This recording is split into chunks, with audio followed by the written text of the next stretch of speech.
Muy buenos días, les habla Anaí Rodríguez González en este su programa Mundo Forense. El día de hoy, como todos los miércoles, estamos transmitiendo desde la página de Facebook de Canal Yus Multimedia de la Facultad de Derecho de la UNAM.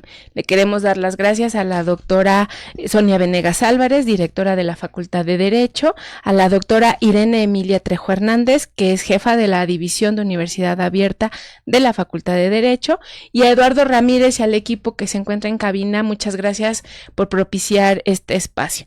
Les recordamos que en la plataforma de Canal Yus Multimedia se transmite el programa y este a su vez se retransmite en la página de Facebook de la Escuela Nacional de Ciencias Forenses de la UNAM, en donde nos pueden dejar sus preguntas y los comentarios para nuestra invitada del día de hoy. Bienvenidos y bienvenidas. El día de hoy tenemos el gusto de platicar con la doctora Alicia Speckman Guerra para conversar sobre el tema Historia de la Justicia y el Derecho Penal. Me voy a permitir leer una breve semblanza de nuestra invitada.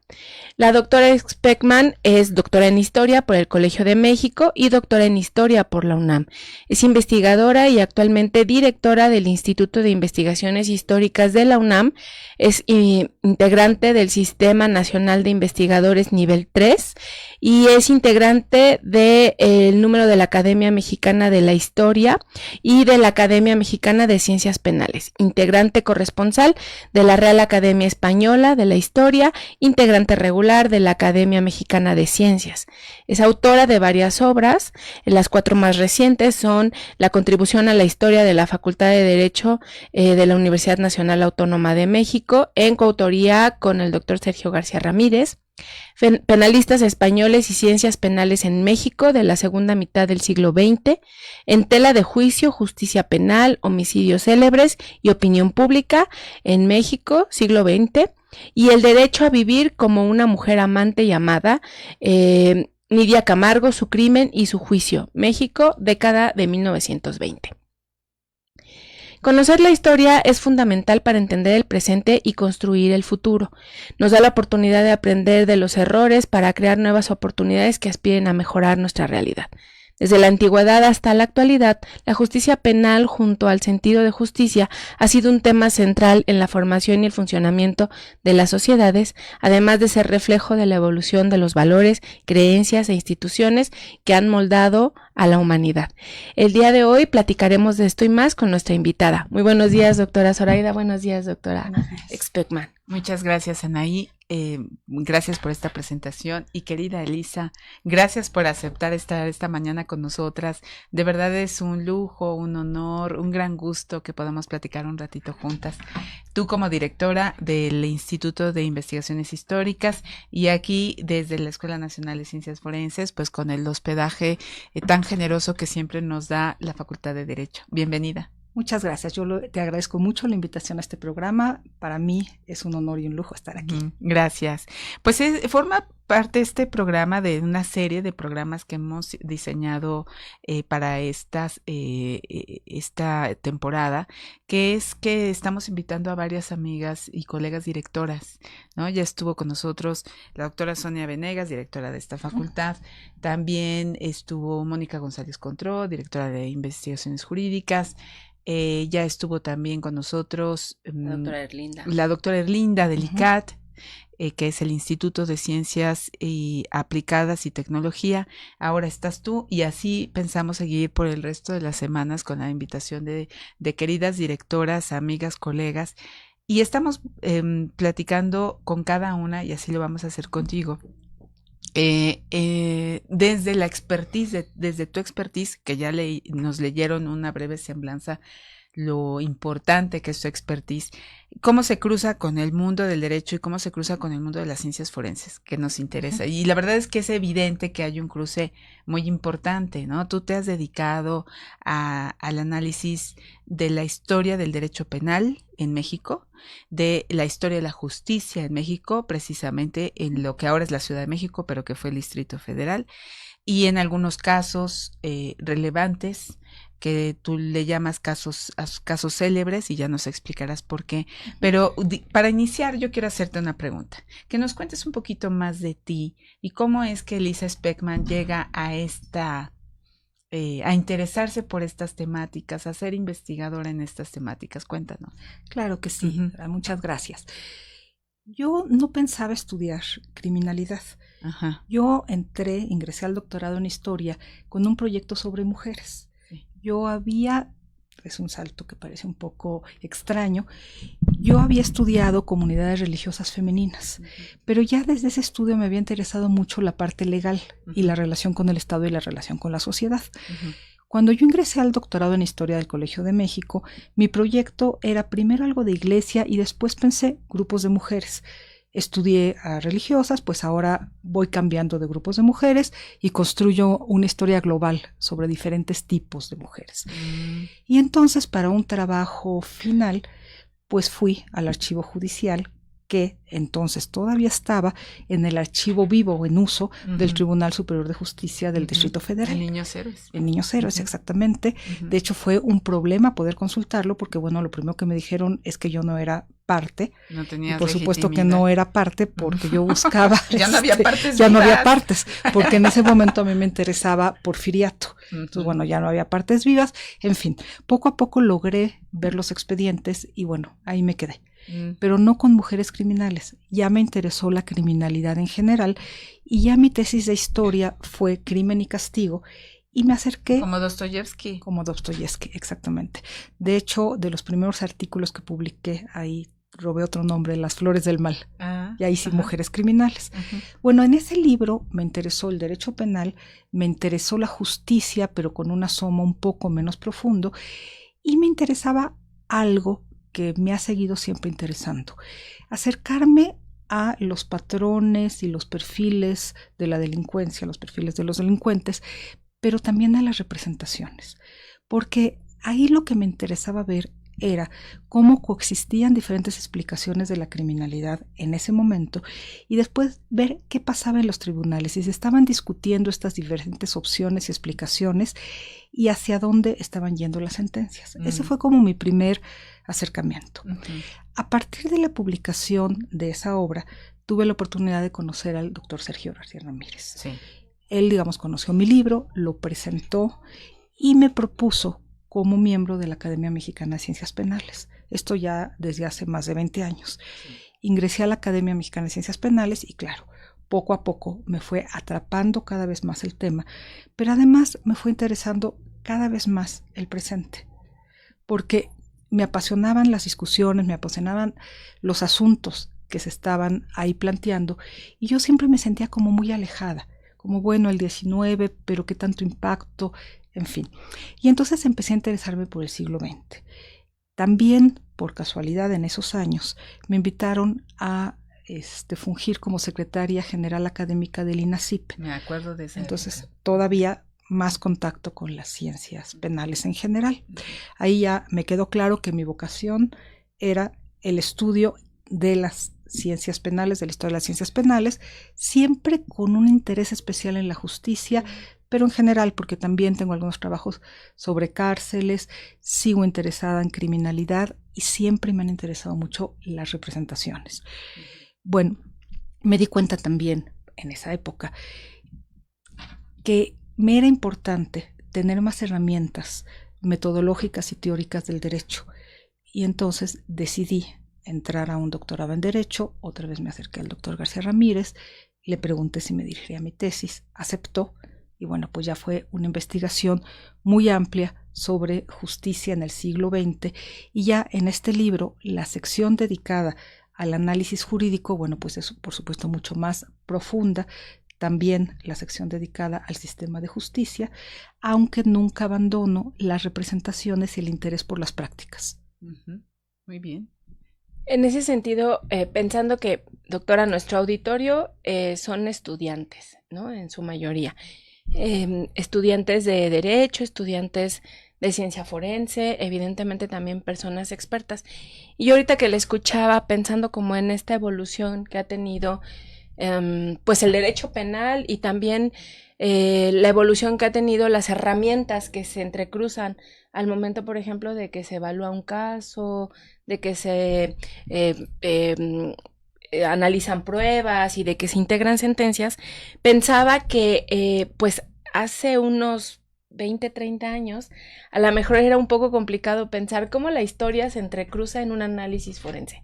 Sin embargo, ahora eso es algo que se ha vuelto una herramienta esencial. ¿Por qué? Porque la historia se ha vuelto una ciencia que nos permite contextualizar. Entonces, en muchos casos, cuando se analizan, se presentan análisis contextuales que incluyen toda esta descripción histórica que nos permite conocer justamente muchos aspectos como de evolución o de formalización de figuras, de interpretaciones, etcétera. En ese sentido, lo que yo quisiera preguntarle, pensando que nuestro auditorio son estudiantes, es cuando tú vas a hacer un análisis histórico sobre el derecho penal y la justicia, ¿qué elementos son los que tendrías que considerar, sobre todo pensando y aprovechando este entrecruce que usted hizo entre el derecho y la historia, que muchas veces quienes llevan estos análisis no son personas expertas en la metodología que emplea la historia, ¿no? Pero terminan como materializando estos conocimientos en los procesos judiciales. O sea, ¿cuáles son esos puntos que tendríamos que tener ahí presentes para hacer un análisis histórico del derecho penal? Bueno, yo me refería hace un momento, yo me di cuenta como historiadora que me era necesario conocer un poco más y profundizar en los conceptos, en la teoría y en los métodos del derecho. Hemos durante muchísimos años colaborado historiadores del derecho con formación jurídica e historiadores del derecho con formación en historia. Y creo que lo que nos ha quedado claro de la riqueza de combinar ambas disciplinas, independientemente de la formación de origen que tengamos, es que no podemos olvidar esta rigurosidad en la comprensión de conceptos, pero hay algo que aporta la historia, y es justamente la necesidad de contextualizar. Y contextualizar implica entender la norma a partir del momento, del entorno, de las condiciones políticas, económicas, sociales y culturales en las que fue creada, pero también dentro de este nuevo acercamiento a la historia del derecho, y esto vale para toda la pregunta que me está usted formulando, tenemos muy claro que la norma no se entiende si no se considera también la aplicación y los actores que la aplican. Entonces, ¿cuál sería, digamos, lo que yo rescataría para responder su pregunta? Contextualizar. Efectivamente, es entender un hecho, pero a partir de un contexto mucho más amplio y no quedarse en el hecho mismo, porque el hecho solo se entiende en el momento histórico y en relación con muchos otros elementos. Hace un rato que estábamos comentando la primera respuesta, usaste un término que me llamó la atención, que es las representaciones. Dijiste, a mí me ha interesado analizar a la justicia y sus representaciones. ¿Qué es eso? ¿Cómo diferentes sectores pueden entender o cómo pueden explicar al criminal la conducta criminal y cómo debe ser la reacción social, el castigo, de diferentes formas? Te voy a poner un ejemplo. Sí, por favor. En el siglo XIX tenía mucha vigencia el honor. Se le daba muchísima importancia al honor y era más válido, digamos, morir que vivir deshonrado. Incluso existe un código mexicano del duelo, que por supuesto no es un código en sentido estricto, no es un código que haya sido expedido por legisladores. Lo escribió un militar, pero lo interesante es que está firmado, sancionado por muchos militares, diputados, senadores, políticos, directores de periódicos. El Código Mexicano del Duelo establece claramente qué acciones pueden considerarse como dañosas al honor de una persona, cómo debe reaccionar, cuál debe ser el procedimiento y después cómo debe desarrollarse el conflicto. Aquí el asunto es que se considera que una persona que ve manchado su honor o cuestionado su honor no debería recurrir a tribunales por varias cosas. Primero, porque al recurrir a un tribunal está exhibiendo una doble deshonra. No solo está haciendo pública la acusación original, sino que además está mostrando como un cobarde porque no tiene la valentía de enfrentarlo directamente. Pero además en este momento funcionaba el juicio por jurado. Y entonces la cuestión era cómo vamos a exponer y dejar que sectores sociales que no valoran la vida, que no valoran el honor, que en fin, decidan sobre estas cuestiones tan relevantes. Se considera además que el duelo es la forma civilizada de resolver los conflictos, a diferencia de la forma en que se enfrentan los sectores populares, en fin, y que entonces debe ser defendido. Y aquí, digamos, se abren dos posibilidades. Los defensores del duelo y del honor consideran que el duelo no debe penalizarse. Sin embargo, los que defienden obviamente el monopolio del Estado sobre la justicia y el castigo, pues consideran naturalmente que debe penalizarse, porque además aquí también hay un problema de desigualdad social.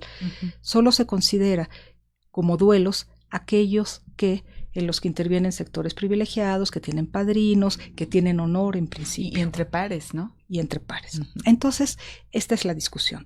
Y finalmente, los redactores del Código Penal llegan a una solución de compromiso que es interesante. Penalizan al duelo, pero con una sanción mucho menor que la contemplada para muertes o lesiones producidas en otro tipo de enfrentamiento. Entonces, bueno, esto es muy debatido. Pero, ¿a dónde voy? Conocer estas dos concepciones alternativas, vigentes en el momento, finalmente dos códigos normativos, resulta muy interesante, porque en la práctica ningún duelista fue perseguido. Y los duelos eran públicos. Se sabía que existían duelos. Ninguna autoridad le interesaba perseguir a los duelistas. El código estaba completamente en desuso. ¿Por qué? Porque lo que estaba pesando en la práctica era esta representación alternativa o este código alternativo. El único juicio realmente célebre que se da en el Porfiriato fue un juicio muy sonado que incluso inspiró la novela de Heriberto Frías, El último duelo. Terminó, o sea, sí fue procesado, después además intervino un diputado, entonces tenía que ser primero desaforado. O sea, muy interesante todas las discusiones dentro de las cámaras. Pero lo interesante es que sí se le condena y un mes después se emite una ley de amnistía para todos los duelistas, es decir, el único duelista. Entonces, un poco esto, que es muy claro en este caso, me interesa para muchos otros. Escuelas penales. El Código Penal del 71 completamente apegado a la escuela liberal o clásica de derecho penal, donde el menor sin capacidad de discernimiento no se le considera responsable, después con pena atenuada.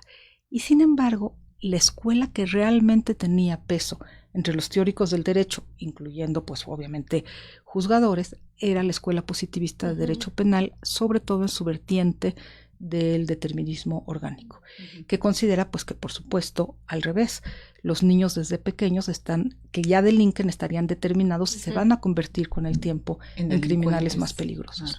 Y entonces son concepciones alternativas y otra vez me interesa ver cómo actúan los jueces en estos casos. Y esto son muchísimas, digamos. Otro ejemplo, subsiste una concepción tradicional de la justicia y del castigo.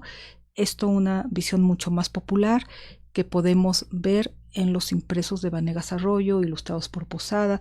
Todavía hay una intervención divina y demoníaca, pero aquí lo interesante es que no se concibe todavía un castigo sin suplicio. El castigo tiene que ir necesariamente unido al sufrimiento corporal. Y esto también es algo que menciona Foucault. La violencia, el hacinamiento, el hambre en las primeras cárceles, pues finalmente podría explicarse en cierta manera por esta concepción del castigo, que no podría ir exento de suplicio. Entonces, esto es lo que me interesa de las representaciones. Que o sea, es complejo hablar de representaciones. Sí, y además, o sea, yo ahorita que la escuchaba pensaba, bueno, ¿y cómo esas representaciones en esa época, en ese momento, se pueden como que podemos darle como un hilo de seguimiento a la época actual? Y pensaba un poco como en cómo eso se ha traducido en el manejo, por ejemplo, en redes sociales, ¿no? Los linchamientos públicos, ¿no? A través de redes, en donde hay como este discurso constante de esta parte de los valores y no fue respetada por la persona que se considera criminal, y entonces eso nos da un derecho social y moral de decir, castíguenlo, ¿no? Entonces, somos una sociedad, pensando como en esta parte del duelo, que inició como muy vindicativa en estas concepciones y seguimos siéndolo, pero se ha ido transformando. Entonces, el contexto histórico nos permite decir, ok, esto ha transitado hacia otras partes, ¿no? Pensaba, por ejemplo, ahorita en cómo nuestro país tiene una incidencia significativa, por ejemplo, en temas de linchamiento.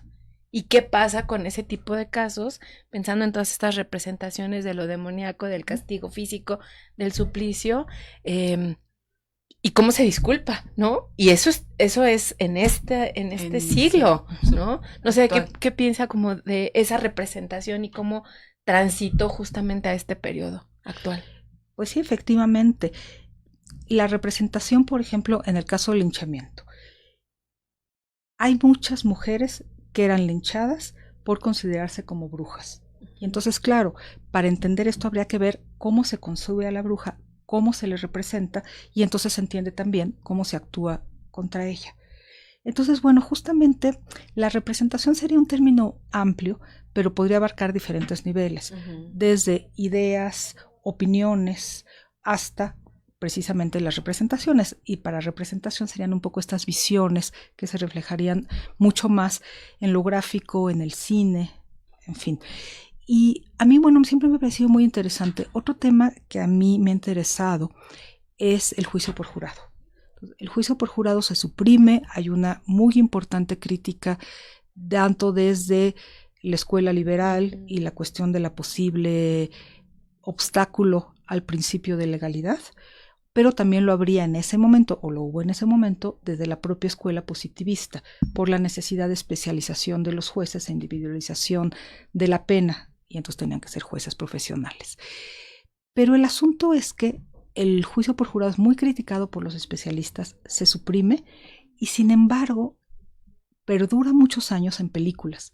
Y en películas los jurados están muy bien representados.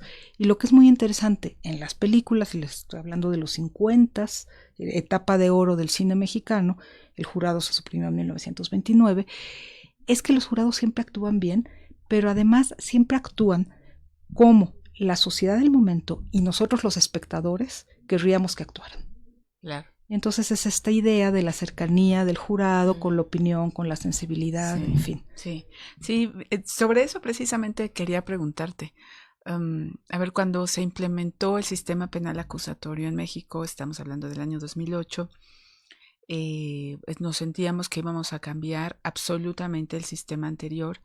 La oralidad significaba un cambio rotundo en nuestra manera, en nuestras metodologías, y dijimos, esto es totalmente nuevo. En realidad no era tan nuevo, ¿no? Porque sí es cierto que seguíamos un modelo distinto, que es el anglosajón, pero el jurado lo tuvimos vigente, como bien nos estás recordando, a finales del siglo XIX, principios del XX. Hubo incluso algunos casos célebres, ¿no? Resueltos por jurados, que a lo mejor nos quieres comentar alguno, pero quedó atrás. Sí, hoy día creo que la opinión de los actuales juristas en materia penal sería de total rechazo a tener un jurado. La situación actual no creo que no lo permitiría, pero sí es cierto que en la televisión, o sea, o en las películas o en una representación, la opinión pública pesa muchísimo, ¿no? Ya lo que decías, Anaí, en las redes sociales, pero la participación de un jurado ficticio es absolutamente, o sea, está siempre en el sistema de justicia, porque somos espectadores y queremos opinar. Sí, a mí me parece que fue ese antecedente histórico, como que lo dejamos olvidado. Incluso yo que estudié Derecho, mis profesores de Derecho Penal, no fue materia de discernir.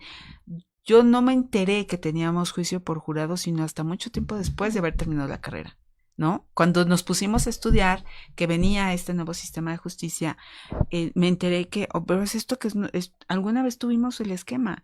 Cuéntanos más de ese juicio, de esa época y de cómo nos trascendió a la actualidad. Yo creo que estudiar, empiezo, digamos, por otro lado. Estudiar los diferentes sistemas de justicia. Sí. En una carrera de Derecho es muy importante, sí, porque entonces se puede ser más analítico, más crítico, y crítico no es a favor o en contra, pero se puede entender de manera mucho más amplia el sistema actual, entendiendo cuáles son las opciones que existieron, cuáles son las opciones que existían y por qué se optó por una opción determinada. Es muy interesante el siglo XIX, el juicio por jurado, porque se experimentaron varias posibilidades. Pero una figura central o un tema central era la participación ciudadana en la justicia. Estamos en este modelo muy clásico, muy liberal, de Estado liberal, donde contrato social, los asociados deben tener participación en todos los poderes. Pero, por otra parte, México se inclina por el sistema francés, que es el sistema de justicia pegado a la ley. Entonces, ¿cómo cabe la participación ciudadana en una justicia absolutamente ceñida a la ley y que se regiría por esta figura de Montesquieu? Los jueces no son más que bocas que pronuncian las palabras de la ley. Porque y claro, que necesitan de un juez experto en las leyes. Y conocedor del derecho, por eso se estudia derecho. Ahora, resulta, digamos, como muy interesante, porque además aquí hay una disyuntiva. El modelo anglosajón que consideraría que la voluntad general se puede expresar a partir de dos vías, la legislativa y la judicial, ambas con participación ciudadana y por lo tanto ambas legítimas. El modelo francés considera que no, que la vía de la expresión de la voluntad general es la ley. Y aquí también me regreso a algo de lo que estábamos hablando. Finalmente tenemos una sociedad heterogénea culturalmente, que puede tener diferentes explicaciones de la criminalidad, de cómo debe impartirse justicia, incluso diferentes posturas ante un delito particular. Y finalmente la solución legislativa es única. Y eso es lo que a mí me ha interesado. Hay una sola una sola solución legislativa que se aplica exactamente. ¿Y qué pasa con todas estas concepciones alternativas? Entonces, un poco por ahí van las cosas. Bueno, el juicio por jurado se adopta, se discute en todos los constituyentes, pero siempre se decide que solo juicio por jurado para delitos cometidos por medio de la prensa, no para todo tipo de delitos. Todavía en 57 se abre la posibilidad, pero se deja en libertad a cada una de las entidades de la federación de adoptarlo o no adoptarlo. El Distrito Federal lo adopta en 1869 y funciona hasta 1929, no fue poco tiempo, y los estados más o menos van siguiendo al Distrito Federal en esa época. Entonces, el juicio por jurado tiene efectivamente muchos críticos, de hecho es muy criticado desde el principio, y como decía, sobre todo porque se pensaba que los jurados se dejaban influir por factores completamente extralegales, que no consideraban ni las pruebas presentadas, ni finalmente la ley, sino que se dejaban influir por la estrategia de los abogados, la habilidad de los litigantes, las simpatías hacia el acusado o a la víctima, las antipatías, los miedos, las expectativas, un montón de cosas. Y eran jueces de hecho, o sea, en teoría no estaban ellos aplicando sentencias, o sea, no estaban impidiendo que se aplicara una ley exactamente ajustada al caso juzgado. Pero al describir cómo había ocurrido el hecho, porque eran jueces de hecho, pues finalmente determinaban la norma que el juez tendría que aplicar. Entonces esta era como la principal crítica. Están impidiendo o obstaculizando que se cumpla el mandato de legalidad y por supuesto el artículo 14 constitucional. ¿Cuál era la defensa? La defensa tiene que ver mucho con esta expresión. Los jurados son quienes mejor expresan el sentir y los valores de la comunidad.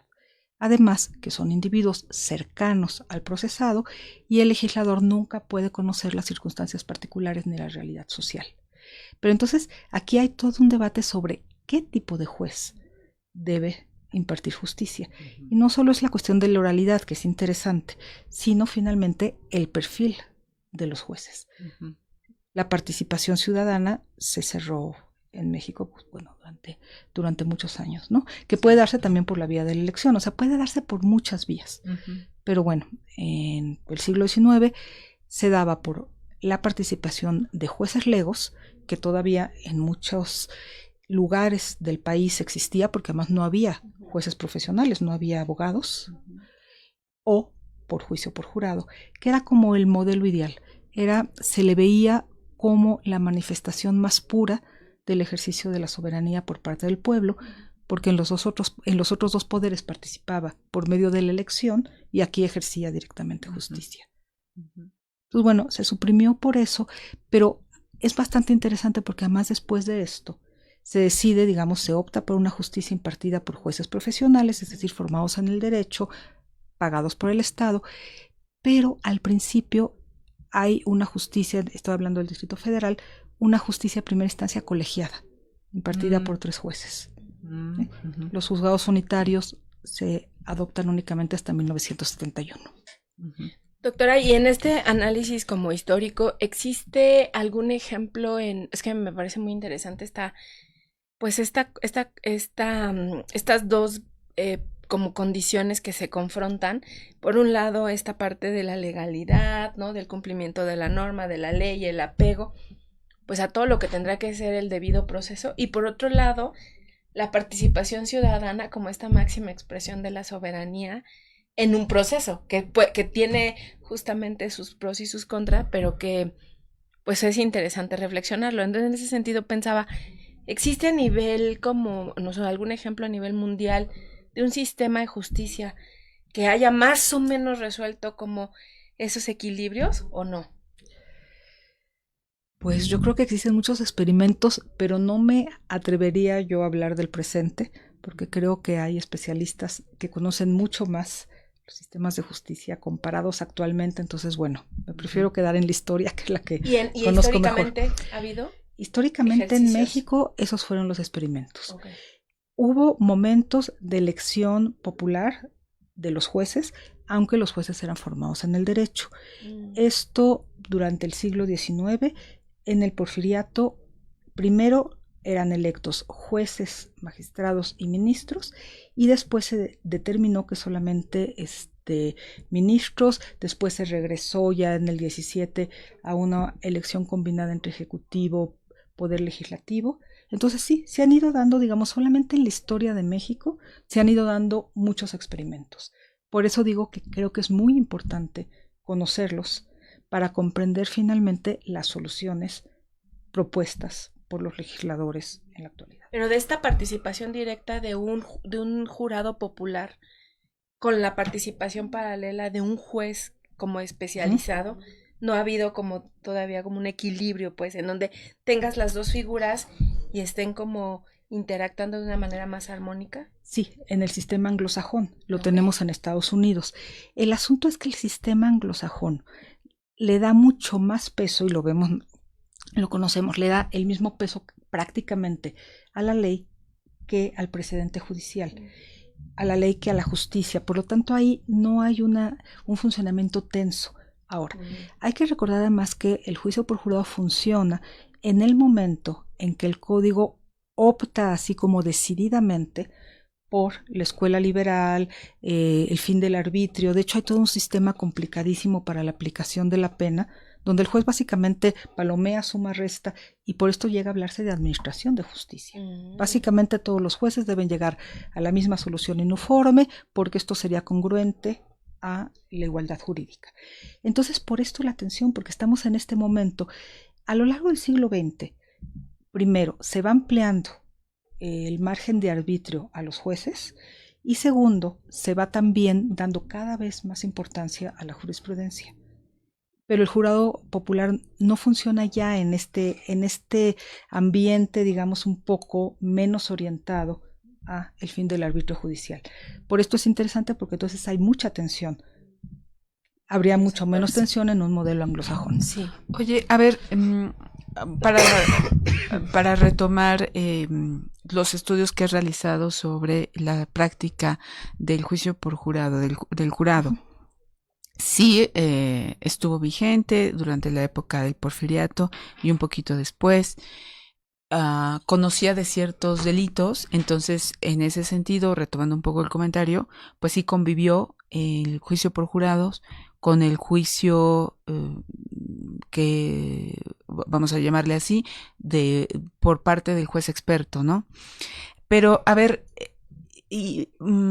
a través de un caso que hayas estudiado, uno de estos emblemáticos, uno de estos casos ejemplares que podríamos, tomando en cuenta la conclusión a la que se haya llegado, tener algún juicio sobre su efectividad. Cuéntanos.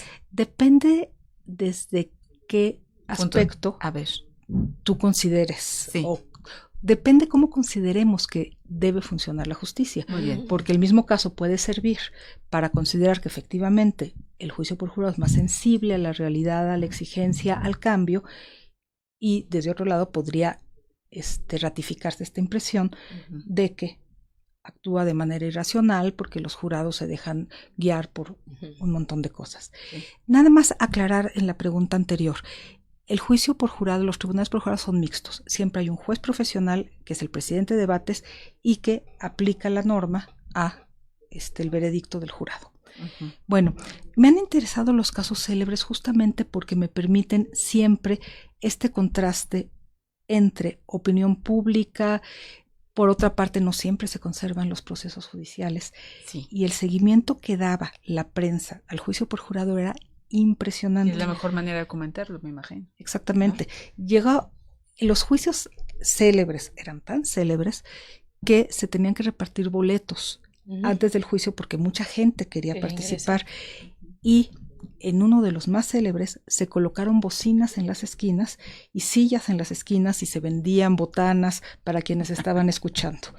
Entonces, siempre es muy interesante todo esto en los juicios, pero además los célebres me permiten un mayor número de fuentes. Un juicio célebre puede ser célebre por la identidad del victimario, por la identidad de la víctima o por la magnitud o por el tipo de crimen que se comete. Sí. Pero el asunto es que cuando son célebres, primero los litigantes estudian mucho más, el juez también estudia y desarrolla mucho más la sentencia, entonces los procesos son más ricos cuando los encuentro y si no los puedo seguir en prensa. Además, muchos abogados publican sus alegatos, en fin, hay muchas fuentes, pero siempre está el contraste y en algunos casos incluso se filmaron películas y se filmaron películas 20 años después, entonces también puedo ver como el cambio en la concepción, entonces es como muy interesante todo lo que interviene en un caso célebre. Sí. Lo que voy a decir también quiero matizarlo, porque el caso célebre no es exactamente representativo en muchos sentidos. Sí, hay los muchos otros casos. Los muchos otros casos. Simplemente, el caso célebre es defendido por un abogado defensor de mucho prestigio. Cuando tenemos la gran mayoría de los casos, 99%, donde un defensor de oficio pues presta mucho menos atención y seguramente en estos casos ni siquiera se da lo que yo voy a exponer. Entonces no hay que confundir y no hay que pensar que lo que yo voy a contar era la normalidad. Sí. Pero estos casos sí son muy interesantes para entender las discusiones que nosotros iniciamos en este programa.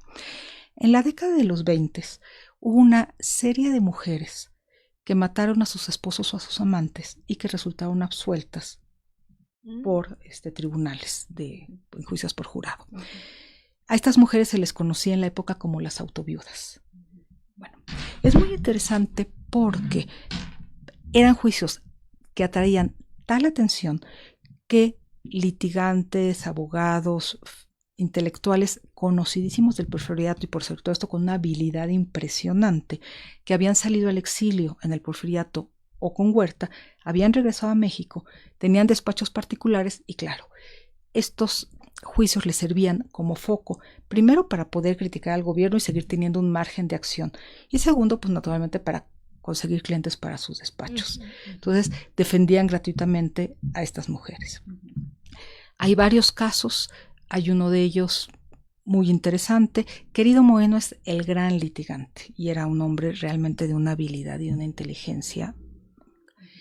Yo he estudiado y publiqué un libro sobre uno de estos casos. De hecho, el título de Vivir como una mujer amante llamada no es mío, suena bastante cursi, pero lo interesante es que fue la cláusula legal que utilizó Moeno para la absolución. Esta mujer era una mujer, y además hay otra cosa que me interesa mucho en estos casos, perdón que dé tantas vueltas, pero estoy justo contextualizando. Tras la revolución se empezó a cuestionar la concepción tradicional de la mujer.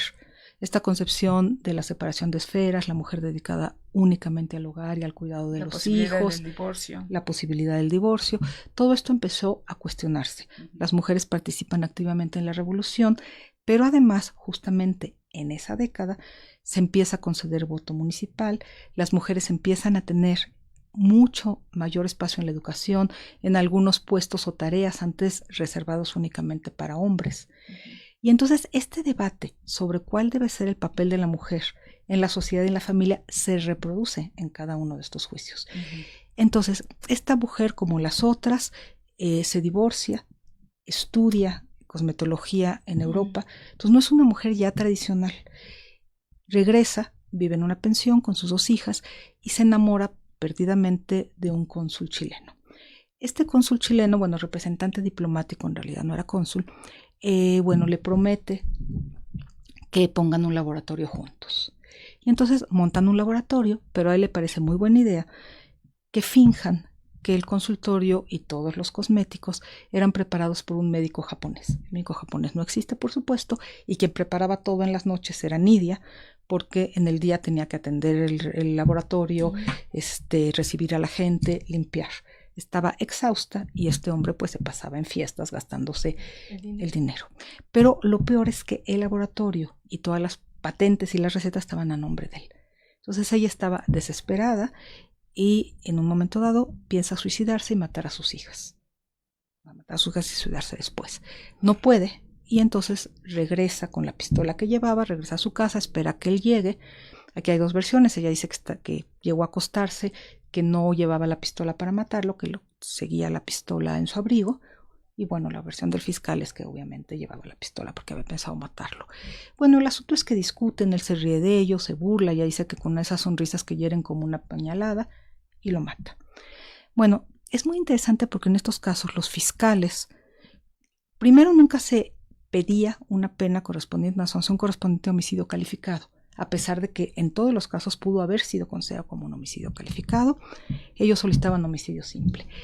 Pero ellos lo que hacían es mostrar el peligro que representaban estas mujeres liberadas, que abandonaban el rol tradicional, que dejaban al marido para la sociedad.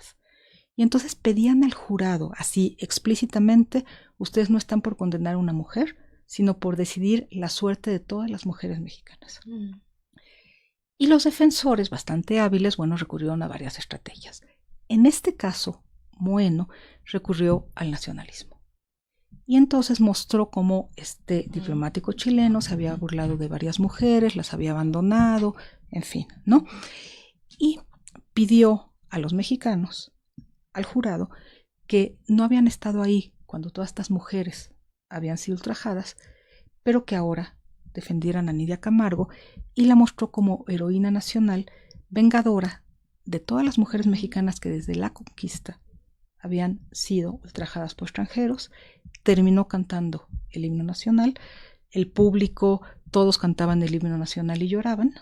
Wow. Y ella fue absuelta y él recurrió a un excluyente de responsabilidad, actuar en defensa de un derecho. ¿Cuál era el derecho de ella? Vivir como una mujer amante y amada. Wow. Resultó absuelta, fue aplaudida. ¿De qué año estamos hablando? 1925. Le llevaron en hombro a Moeno, pero lo interesante es que la prensa ya había construido antes todo este discurso. Finalmente el veredicto responde a la opinión pública. Sí, apeló más como al impacto y a toda esta parte de la opinión pública para llevarlo justamente al escenario judicial. Y sí, tienes toda la razón, todo depende desde dónde lo quieras ver, sí, claro, sobre tu concepto de justicia y qué es lo justo y qué es lo eficiente en el ejercicio de la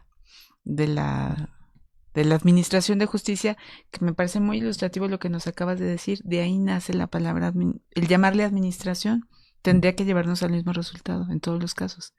Como si fuese un laboratorio estandarizado.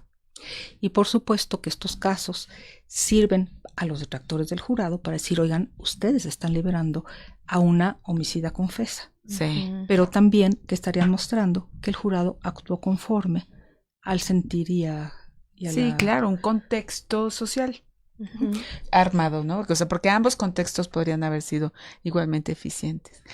Oye, Elisa, ya se nos acabó el tiempo. Ya sucedió lo que te dije que iba a pasar. Que el tiempo se va rapidísimo y entonces tenemos que ir cerrando esta entrevista, pero ay, no, ya viste qué gozo platicar contigo. Verdaderamente te lo agradecemos mucho. Yo quisiera pedirte que regreses en algún momento, sí, ¿no? Yo creo que ya para esta temporada no, pero podríamos invitarte para la que sigue, que será en el siguiente semestre, a que nos vengas a platicar más de todo lo que sabes. Sí, de claro todo lo que sí, sabes. Con mucho gusto. Sí. Eres toda una mina de información muy interesante. Muchas gracias. Muchas gracias. Bueno, pues entonces, si tenemos que ir cerrando, les agradecemos. Nos están dando 5 minutos. Bueno, algo con lo que quieras cerrar. Pues creo que más o menos hemos platicado de todo. Esta es una etapa interesante en sistema de justicia, impartición de justicia, y en 1929 se abre otra igualmente interesante con sus particularidades. Me interesa siempre la justicia para adultos y en el caso de los delitos más sancionados. Entonces, como les decía, la justicia se imparte por 3 jueces, pero tenemos un escenario completamente diferente. Ya no hay juicio por jurado, ya la prensa se centra en la averiguación o en la investigación del crimen, ya después incluso ni siquiera sabemos qué pasa en el juicio. Y bueno, pues es un contexto como muy diferente, con diferentes denuncias sobre el sistema de justicia que ya no serían las que se hicieron al juicio por jurado, y incluso se nos dificultaría un poco más a los que nos interesa la justicia en sí, porque los procesos solamente se conservan hasta la primera mitad del siglo, ya después no pueden consultarse, y como les comentaba, la prensa se centra en el seguimiento del crimen. Por ejemplo, hay un caso que a mí me interesaba muchísimo seguir, que es el caso que dio origen a la película El Castillo de la Pureza. Entonces lo tengo en prensa, tengo, digamos, todo el seguimiento hasta el momento de la captura del padre, y después no hay forma. El expediente judicial no lo encontré y nunca supe qué pasó con él. Entonces, por ejemplo, para un estudio de la justicia, a mí ya no me sirvió. Pero por otra parte tiene muchos elementos muy interesantes que no estarían presentes en un estudio de la justicia. Otras fuentes, otras realidades, el cine. Claro. Ahí me ha interesado mucho el cine para el siglo XX. Sí. Entonces son 2 momentos, 2 lógicas y 2 realidades muy diferentes. Vamos a ver qué sucede. Yo sé que esto ya no es materia de tu análisis, pero ¿qué va a pasar ahora con jueces que son electos bajo un proceso de elección turbio? Porque la verdad es que no fue transparente, no sabemos si realmente fueron electos con legitimidad, etcétera, pero bueno, finalmente están ahí. ¿Cómo va a funcionar ese sistema de justicia que está cambiando absolutamente con ese sistema de elección? Bueno, entonces, muchas gracias por los 5 minutos que nos dieron. Despedimos este programa para vernos en el siguiente miércoles con otra entrevista también muy interesante. Gracias por estar aquí. La Facultad de